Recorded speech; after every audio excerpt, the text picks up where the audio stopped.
we have deregistered all the 67 Flamingo products from the Uganda market.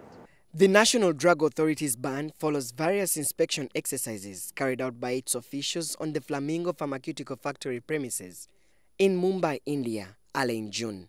Gordon Sematiko, the Executive Secretary NDA, told NTV that the factory premises did not comply with the National Drug Authority's guidelines on current good manufacturing practices. Now, these other drugs, it is the environment in which they are made.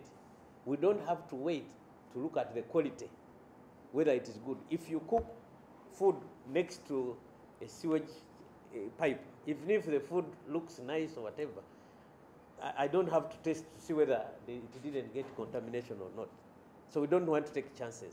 He also highlights complaints from different medical quarters that the drugs from the company, especially the injectable ones, are substandard. Some of Flamingo's medical products that have been banned include Amoxicillin, an antibiotic, tetracycline, usually used as an eye drop for children, paracetamol, whose trade name is Rapido tablets, also used as a painkiller, ampicillin sodium injection, usually given to treat flu and cough, cetirizine tablets, usually used for treating flu and cough and allergy, 5 mg folic acid tablets, usually given to pregnant women, and Mabendazol, usually given for deworming. Now, pharmacists from all across the country have started returning pharmaceutical products which have been manufactured by Flamingo Pharmaceuticals, a firm in India. All these medicines will be exported back to India in just a space of 2 weeks, an issue that has raised eyebrows on who is yet to incur these costs.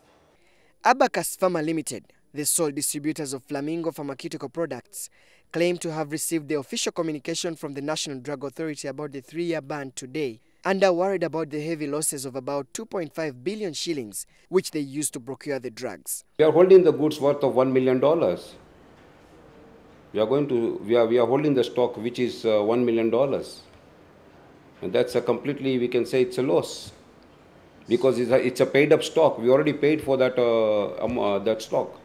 They add that by the time of factory inspections in June, the stock in their possession had already been cleared by the National Drug Authority. When the product was imported, that plant was approved, the plant was inspected, the proforma was verified by Drug Authority, the product was on the entry point, it was verified, and we imported as per the law. So why suddenly they said it's a rejection?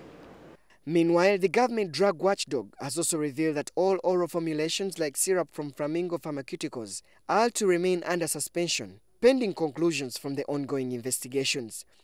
Even with the warnings from NDA to the public against the use of these Flamingo drugs and injectables, many in the public could still find it difficult to differentiate quality drugs from those blacklisted. Solomon Serwanja, NTV.